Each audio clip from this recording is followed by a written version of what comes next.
हमारे बोलने से, तुम्हारे जैसी केवल मोबाइल चलाने से भारत हिंदू राष्ट्र नहीं बनना है। तुम्हें आवाज उठानी पड़ेगी और जैसे को तैसा जवाब देना पड़ेगा। तुम्हें घर से बाहर निकलना पड़ेगा,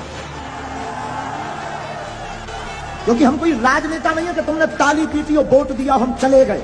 हम सनातन के सिपाही हैं। जब तक तुम्हारे अंदर जुनून और जोश नहीं भर देंगे, जब तक तुम्हें सड़कों पर तूफान, मंदिरों में भीड़, सड़कों पर तूफान चाहिए। हमें राम राज्य से भरा हिंदुस्तान चाहिए। और आज तुम जवाब नहीं दोगे, कल तुम्हारी कोई नहीं सुनेगा। 5-6 प्रदेश में हिंदू अल्पसंख्यक हो गए, यूपी में भी हो जाओ। हमने राम के लिए इतने साल कोर्ट में माथापच्ची की, भगवान कृष्ण की पूजा नहीं खुलकर कर पा रहे, राम की यात्राओं में पत्थर लग रहे और लोग कहते तुम चुप बैठो। और हां, सच बताएं, हम अपने लिए नहीं कर रहे हैं, हम केवल आपके लिए कर रहे हैं कि आपकी बेटी साक्षी ना हो जाए। हम इसलिए कर रहे हैं कि अब हमारे मंदिरों पर सोमनाथ जैसा कभी दोबारा हमला ना हो। हम इसलिए कर रहे हैं कि तुम्हारे बच्चे, तुम्हारे जीते जी उन मां बाप से पूछना जिनके बच्चे घर छोड़कर दूसरे मजहब में चले, जिनकी बेटियां घर से भाग गई, कश्मीरी पंडितों को भगा दिया। यहीं दिल्ली में यमुना के पास पाकिस्तानी हिंदू है शरणार्थी, उनको रहने के लिए निवास नहीं है, लाइट नहीं है। उनके पास जब जाओ और पूछो कि वहां पाकिस्तान में क्या हाल था, उनकी बेटियों को, छोटी छोटी बच्चियों को उठा लिया गया। 13-13 साल की बच्ची को उठा ले गए। तो हम नहीं चाहते कि हमारे भारत में तुम लोगों की बेटियों के साथ ऐसा हो। सिर्फ हिंदुत्व की बात, सनातन की बात हम इसलिए बोलते हैं। क्षमा करना, तो पुलिस में भी है, उनके ऊपर भी कितने हमले कहां नहीं हुए, बंगाल में। हम नहीं चाहते लौटकर हमारे राष्ट्र के इन सिपाहियों के ऊपर कोई उंगली उठाए। इसीलिए हम हिंदुत्व की बात करते हैं, इसीलिए हम सनातन की बात। हमें कोई शौक नहीं चढ़ा है, न हमें यश पाना, न हमें सम्मान, न हमारी कोई पार्टी है कि हमें राजनीति करनी है। हमें कौन सी राजनीति करनी है? हम तो तुम्हारे लिए बोल रहे हैं, तुम्हारी आने वाली पीढ़ी के लिए बोल रहे हैं, तुम्हारे लिए जी रहे हैं। वरना हमारा दरबार अच्छा खासा चल रहा है, दरबार में कोई कमी नहीं। हम तो प्रोफेशनली लाइफ जी लेंगे, ज्यादा परेशान होंगे, प्रोफेशनली लाइफ जी लेंगे, अपना दरबार लगाएंगे, बस अपने आराम से रहेंगे, न लेने माधव का न देना माधव का। लेकिन क्या इससे राष्ट्र का भला होगा? नहीं।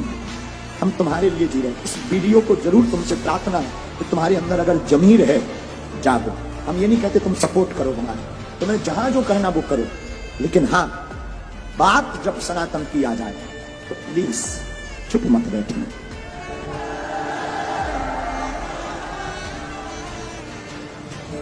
इसलिए बात है, नहीं, बाइकआउट करना ही पड़ेगा, बिना उसके काम भी नहीं चलेगा। जो ऐसा चलाए और जो ऐसा करे उसको देखना, उसके पंडालों में जाना बंद कर दिया जाए। अब बाबर का देश नहीं, रघुवर का देश है यार। बेफिजूली हमने राम के लिए इतने साल कोर्ट में माथापच्ची की, भगवान कृष्ण की पूजा नहीं खुलकर कर पा रहे, राम की यात्राओं में पत्थर लग रहे, लोग कहते तुम चुप बैठो। और हां, हमारे बोलने से और तुम्हारे जय श्री राम केवल मोबाइल चलाने से भारत हिंदू राष्ट्र नहीं बनना है। तुम्हें आवाज उठानी पड़ेगी और जैसे को तैसा जवाब देना पड़ेगा। तुम्हें घर से बाहर निकलना पड़ेगा, क्योंकि हम कोई राजनेता नहीं है कि तुमने ताली पीटी और वोट दिया हम चले गए। हम सनातन के सिपाही हैं। जब तक तुम्हारे अंदर जुनून और जोश नहीं भर देंगे, जब तक तुम्हें सड़कों पर तूफान, मंदिरों में भीड़, सड़कों पर तूफान चाहिए। हमें राम राज्य से भरा हिंदुस्तान चाहिए। और आज तुम जवाब नहीं दोगे, कल तुम्हारी कोई नहीं सुनेगा। 5-6 प्रदेश में हिंदू अल्पसंख्यक हो गए, यूपी में भी हो जाओ, भारत में भी हो जाओ। तो अगर नहीं ऐसा चाहते हो तो आओ, चाहते हो तो ठीक, तुम्हारी इच्छा। हम तो बोल सकते हैं, नहीं चाहते हो, तुम्हारे अंदर जमीर है। हमारे पूर्वजों ने राम के लिए अपने प्राण त्यागे हैं। भारत के लोगों, तुम्हारे पूर्वजों ने संस्कृति और संस्कार और भारत को बचाने के लिए बलिदानियां दी हैं, और तुम इसको थोथा बनाकर गुलाम मत बनवा देना।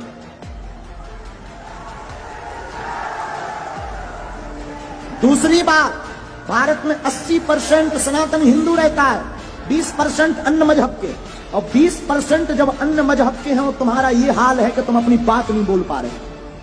जिस दिन तुम 50% से नीचे आ जाओगे, घरों में नहीं रह पाओगे। और कोई भड़काऊ बात नहीं है, बहुत ही जगाने वाली बात हो। इसके बाद अगर किसी को बुरा लगे तो क्षमा करना। हम तो देखो जगाने आए हैं, जगाने की बात करेंगे। बोलो जय सिया राम। तो कौन कौन तैयार है ऐसे लोगों को जवाब देने के लिए? ऐसी खबर जो भी चला रहा है, कौन कौन जवाब देगा आज ही? पक्का?